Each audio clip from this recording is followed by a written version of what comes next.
Bonjour, mesdames et messieurs. Bienvenue. Buenas tardes, damas y caballeros. Good afternoon, ladies and gentlemen.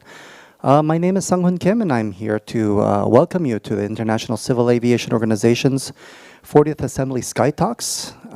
Over the course of a 2-week period, we have 68 presentations by leading industry specialists in aviation for your pleasure. I would like to invite you to check in our ICAO channel in YouTube for more details. At the end of this presentation, I would invite you to come up here to the mic and ask questions. We continue today in our discussion for aviation security. The presentation is titled Aviation Security Risk Management, and the presenter is Katie Schmidt, Aviation Security Officer. Please welcome Katie Schmidt. Thank you. Thank you very much. Thank you for coming this afternoon, and hello to everyone. My name is Katie Schmidt, and I'm an Aviation Security Officer at ICAO. I work for the Implementation, Support, and Development Security section within the Aviation Security and Facilitation branch. So basically what my team does and what I work on is we develop and we deliver aviation security training to member states, as well as manage aviation security assistance projects around the world. So I'm here with you today to discuss ICAO's aviation security risk management process.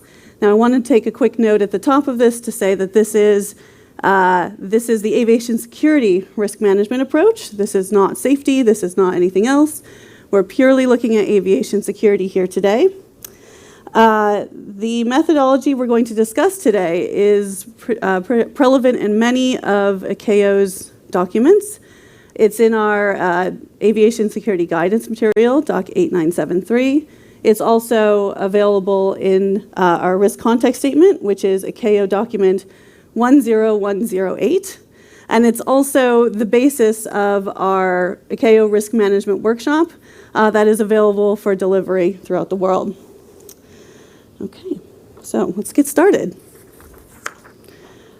So mitigating risk in aviation security is to ensure that an act of unlawful interference does not occur. So basically what we're trying to do is to prevent a deliberate attack on our civil aviation system.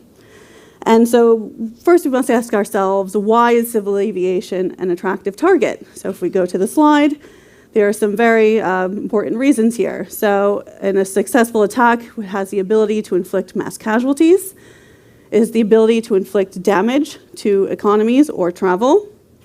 It has the ability to disrupt scheduled air travel.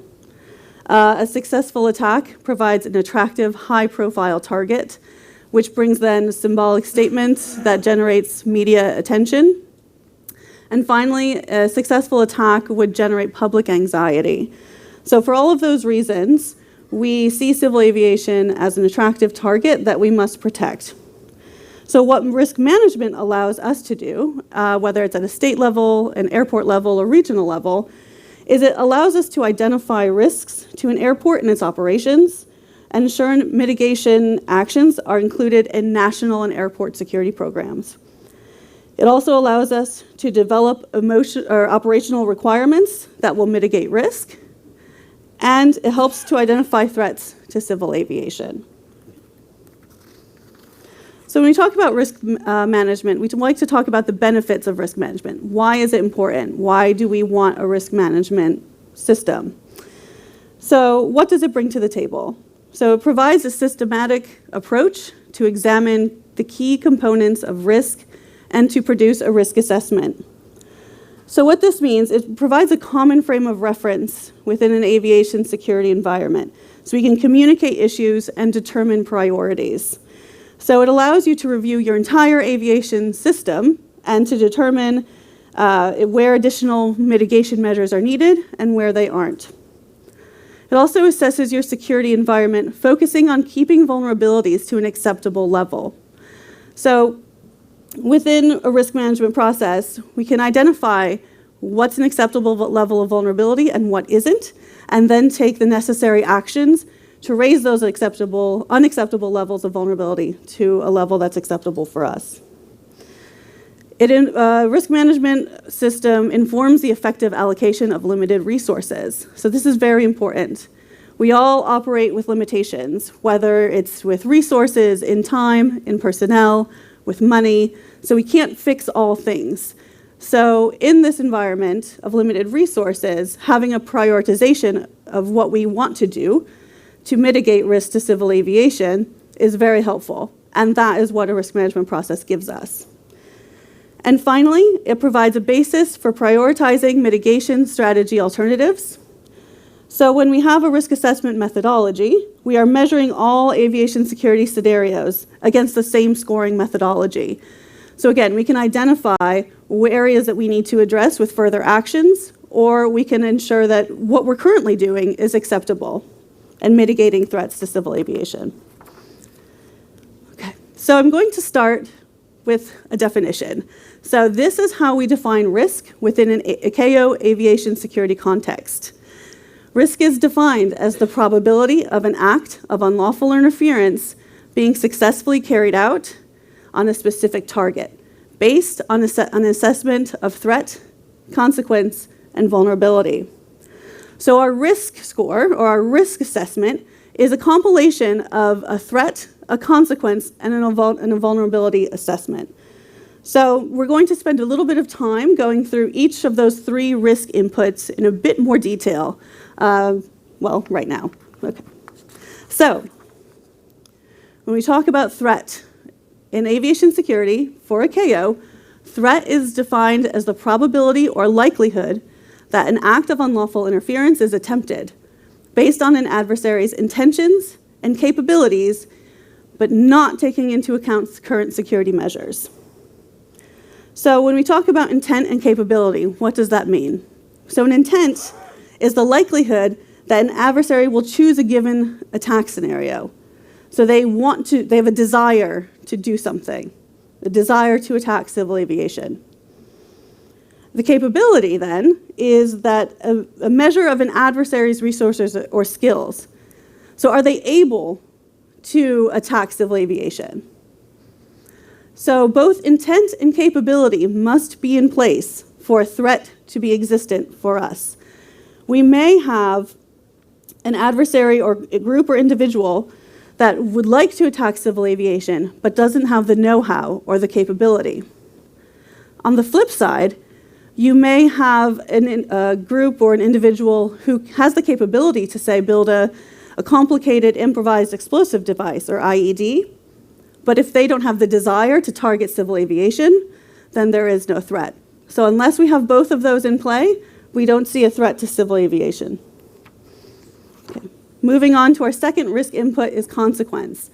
And within ICAO, we define consequence as a reasonable worst case outcome of an act of unlawful interference in terms of human, economic, and disruption of services impacts. So when we think about consequences, we try to keep in mind both the short-term consequences, the fatalities, the damages to buildings or other assets, as well as the longer-term consequences. So longer-term economic disruption, air services disruptions, things of that nature.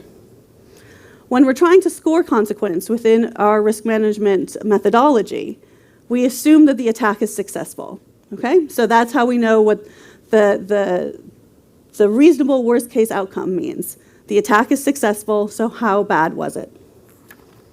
Okay, and finally, our third risk input is vulnerability. So vulnerability is the inadequacies and or characteristics of a system or asset that could permit an act of unlawful interference. Now, in order to address vulnerability within the aviation security system, we have to understand what current mitigations are in place. So we need to know what security countermeasures we already have. So then the difference is our vulnerability. So, and oftentimes in aviation security, vulnerability is the risk input we can control, right? We can create national programs. We can implement security measures. We can draft standard operating procedures. So I'm going to spend a bit more time talking about vulnerability because it's the one thing a lot of us have the most say in how we can affect it if we have a risk situation. So, put simply, vulnerability is determined by the mitigations in place, what is there, how effective they are, what are the mitigations designed to do, and how well they're followed over time. So a sustainment and implementation and compliance aspect. So let's have a quick example. So let's say we have a walk-through metal detector at our airport as our primary screening technology. If our threat is a non-metallic IED, are we effective against that threat? No, we're not, because a non-metallic or a walk-through metal detector will not find or prevent a non-metallic IED from going through our security checkpoint. Now let's imagine the same threat, but now we have a body scanner or an AIT. That's great. That AITs and body scanners are designed to identify the non-metallic threat. However, let's say that our screening personnel are not well trained, and so they don't know how to use the technology. Well, we're still vulnerable then, because just because we have the equipment and the technology to detect that threat does not mean that if it's not implemented successfully and we have compliance issues, then we will also be vulnerable. Okay. So, moving on, those are the 3 inputs to risk. But now I'm going to take a quick time out and talk about a threat scenario. So this is very important for us in ICAO's aviation security risk assessment process. The threat scenario is the foundation of our risk analysis, and it's an identification and description of a credible act of unlawful interference comprising a target, the means and methods of an attack, and the adversary. So these need to be incredibly detailed. These are the building blocks of our risk assessment. We'll go through one example today, but when you've completed your risk assessment, you should have a number of threat scenarios completed that encompass your entire aviation operations or your AvSec operations. So let's go into each of these 3 components in a bit more detail. We'll start with the target. So the target is the location or objective where or against which an attack will take place. What is the adversary targeting? It's very simple. Is it a plane? Is it the land side? Is it an arrivals hall? What is the very specific target of an attack? The second component is the adversary. So that is the person or role that is attempting to conduct an attack. Now, in aviation security, when we think of an adversary, we are not thinking of specific groups or named individuals, but rather we're looking at the role that they play within the aviation security system.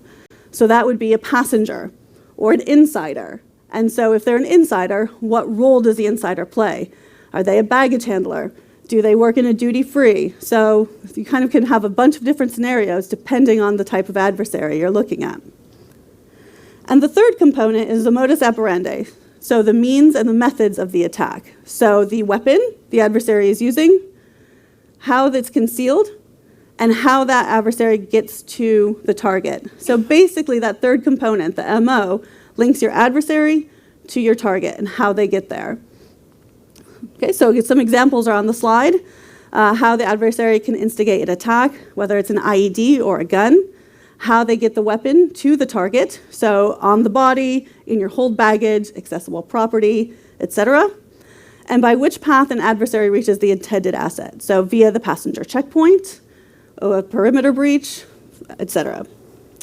So when I said earlier that it's very important that we have the appropriate level of detail for our threat scenarios. If you say a threat scenario is an attack on the airport, well, that can't be assessed. It's too broad. There's too many options.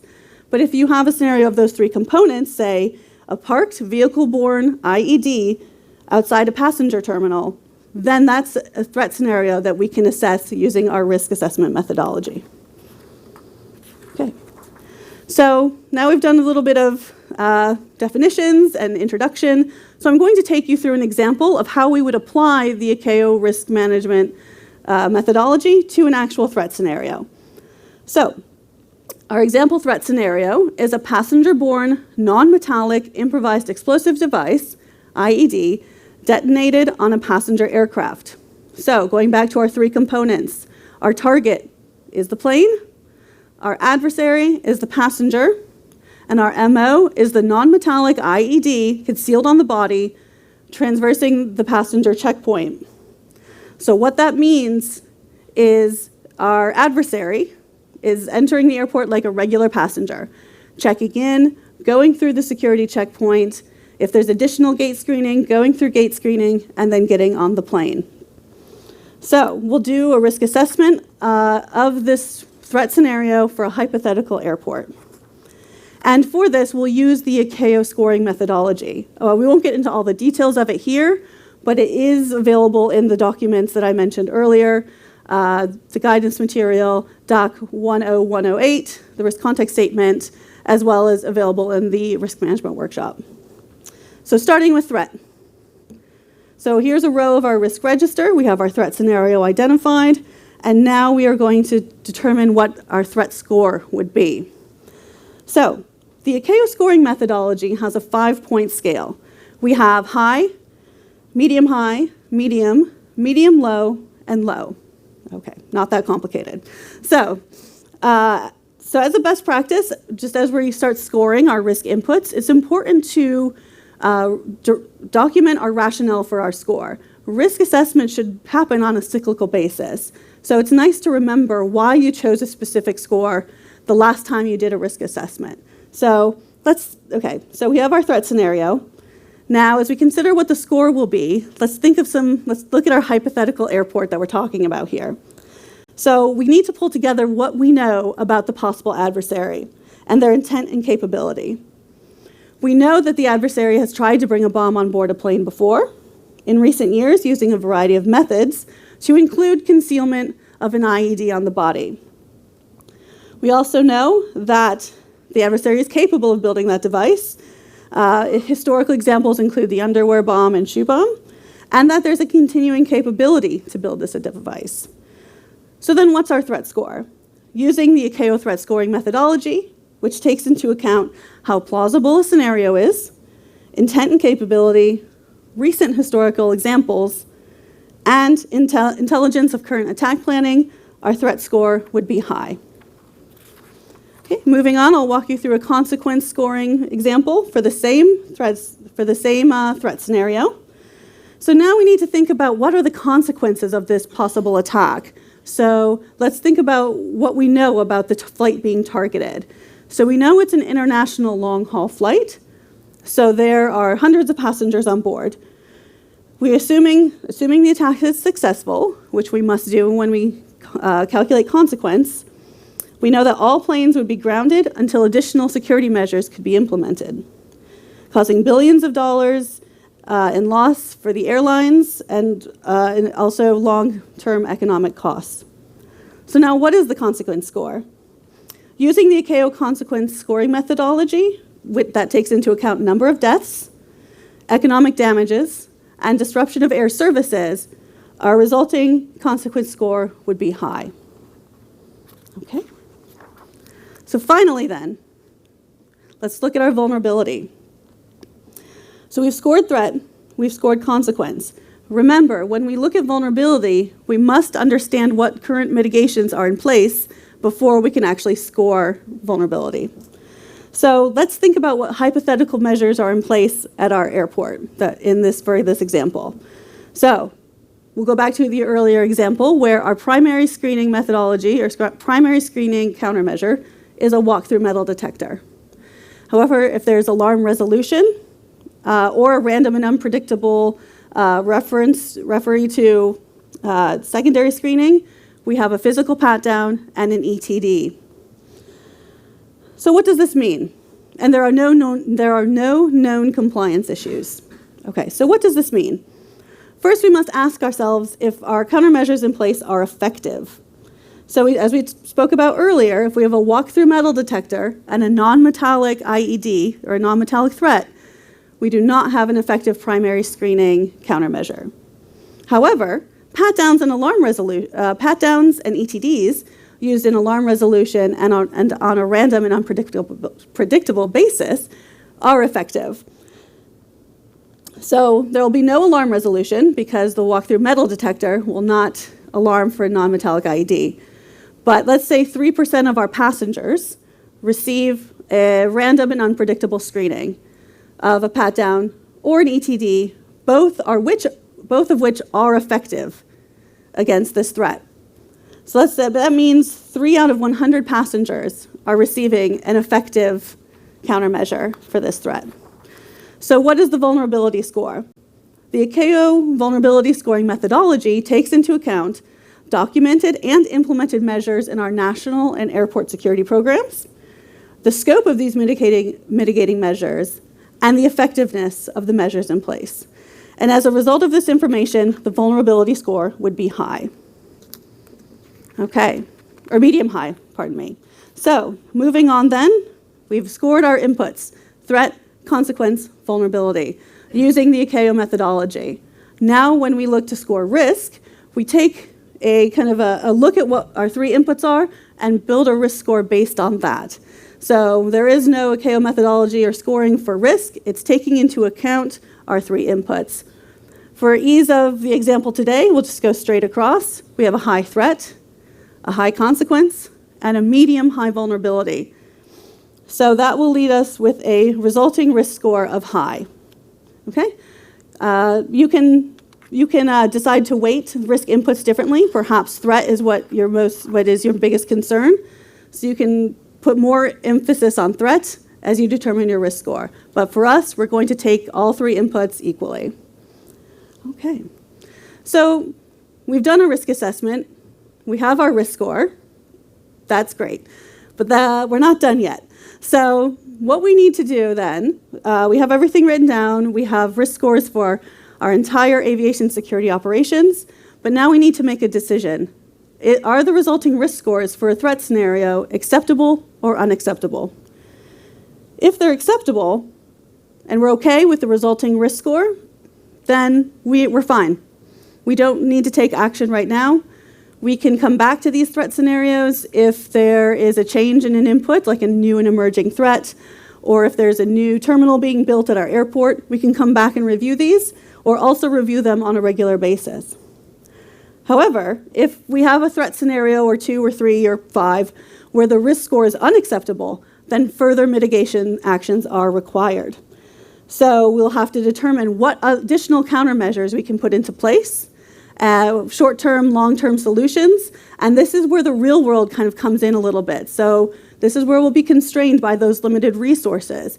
We might not have the money or the time for certain additional mitigations. So what will we be able to do about that? We'll have to determine the root cause of our vulnerability and then act and implement accordingly. Okay, thank you very much for your time. If you have any questions, I'm happy to take them.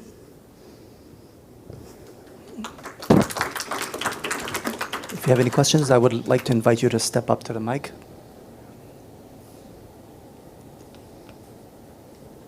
All right, well, Okay. thank you, Katie. Thank you.